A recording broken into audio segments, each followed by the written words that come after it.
देश के 45 लाख केंद्र सरकार के कर्मचारियों और 60 लाख पेंशनर्स के लिए एक बड़ी खबर सामने आई है। 8वें वेतन आयोग का अगर आप भी इंतजार कर रहे थे तो इस वीडियो को ध्यान से सुनना। 8वें वेतन आयोग के तहत रिपोर्ट तैयार करने का काम तेजी से चल रहा है। आयोग ने अब जमीनी स्तर पर काम शुरू कर दिया है, जो अलग अलग राज्यों का दौरा कर कर्मचारी यूनियनों और एसोसिएशन से मुलाकात कर रहा है, ताकि 8वें वेतन आयोग के तहत उनकी मांगों और प्रस्तावों पर अच्छे से चर्चा कर सके। नमस्कार, मैं हूं आपके साथ ममता तिवारी और आप देख रहे हैं न्यूज 18 का डिजिटल प्लेटफॉर्म। मीडिया रिपोर्ट्स के मुताबिक 8वें वेतन आयोग ने अपनी पहली आमने सामने की बैठक उत्तराखंड के कर्मचारी संगठनों के साथ शुक्रवार को पूरी की है और इसके बाद आयोग 28 से लेकर 30 अप्रैल के बीच दिल्ली में बड़ी बैठक करेगा। साथ ही मई महीने में आयोग की टीम पुणे और महाराष्ट्र के अन्य ऑर्गेनाइजेशन के साथ मिलकर उनका फीडबैक लेगी।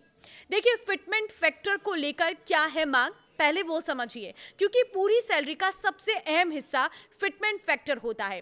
इसे आप एक गुणा करने वाला नंबर समझ सकते हैं, जिससे पुराने बेसिक पे को गुणा करके नई सैलरी निकाली जाती है। 7वें वेतन आयोग में फिटमेंट फैक्टर 2.57 था। इसी वजह से न्यूनतम बेसिक सैलरी 7,000 से बढ़कर 18,000 रुपए हुई थी। अब 8वें वेतन आयोग के लिए कर्मचारी यूनियन 3.83 फिटमेंट फैक्टर की मांग कर रहे हैं। इसका मतलब क्या होगा? अगर सरकार 3.83 फिटमेंट फैक्टर मान लेती है तो अभी की 18,000 रुपए वाली बेसिक सैलरी सीधे बढ़कर करीब 69,000 रुपए हो सकती है, यानी सैलरी में करीब 3 गुना का इजाफा। यूनियनों की बात सीधी सी है। उनका कहना है कि 2016 के बाद से महंगाई बहुत बढ़ गई है। अब घर किराए पर लेना, बच्चों की पढ़ाई, इलाज कराना पहले से कहीं ज्यादा महंगा हो गया है। महंगाई भत्ता यानी कि डीए 50% से ऊपर चला गया है, यानी खर्च बढ़ने की बात साफ दिखती है। ऐसे में पुरानी सैलरी से रोजमर्रा की जरूरतें पूरी करना मुश्किल हो रहा है। इसलिए कर्मचारी चाहते हैं कि उनकी सैलरी आज के जमाने और आज के खर्चों को देखते हुए बढ़ाई जाए, ना कि पुरानी नियमों के हिसाब से। 5 यूनिट की फैमिली एक बदलाव 5 यूनिट फैमिली को लेकर है, क्योंकि अभी तक 3 यूनिट की फैमिली मानकर भत्ता तय किया जाता है, लेकिन अब यूनियन की मांग 5 यूनिट की फैमिली मानकर किया जा रहा है। इसके साथ ही महंगाई भत्ता का कैलकुलेशन 12 महीने के एवरेज को आधार बनाने का प्रस्ताव दिया गया। इसके अलावा कुछ स्केल पे को आपस में मिलाने का भी प्रस्ताव है। बेसिक सैलरी को लेकर क्या मांगे हैं? देखिए, वेतन आयोग सिर्फ बेसिक सैलरी ही नहीं, बल्कि transport allowance, TA, house rent allowance, HRA और अन्य सेवा शर्तों की भी समीक्षा कर रहा है। कर्मचारी आयोग का कहना है कि इन भत्तों में भी सुधार की आवश्यकता है। इसके साथ ही बेसिक पे को भी बढ़ाने का प्रस्ताव रखा गया है। आयोग ने मिनिमम बेसिक पे को 18,000 रुपए से बढ़ाकर 69,000 रुपए करने का प्रस्ताव दिया है।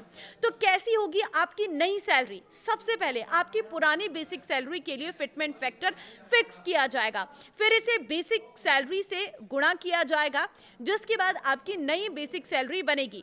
फिर नई बेसिक सैलरी में महंगाई भत्ता, house rent allowance, travel allowance जोड़े जाएंगे।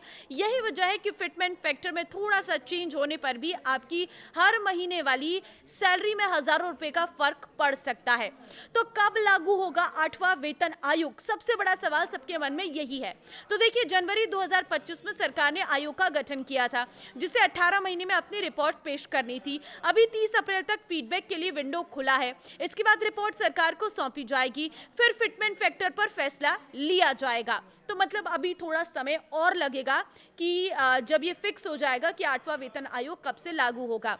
बस बैठकों का दौर लगातार जारी है और जो बहुत तेजी के साथ आगे बढ़ रहा है। ये आपको मैं जानकारी दे दूं कि जुलाई तक आप मान के चलिए कि 8वां वेतन आयोग लागू हो जाएगा और आपकी सैलरी बढ़ जाएगी। आप इस 8वें वेतन आयोग में क्या बदलाव चाहते हैं? आपको क्या लगता है फिटमेंट फैक्टर कितना होना चाहिए? आप कमेंट में अपनी राय दे सकते हैं और इस वीडियो को शेयर कर दीजिए सभी सरकारी कर्मचारी और पेंशनर्स के साथ। नमस्कार।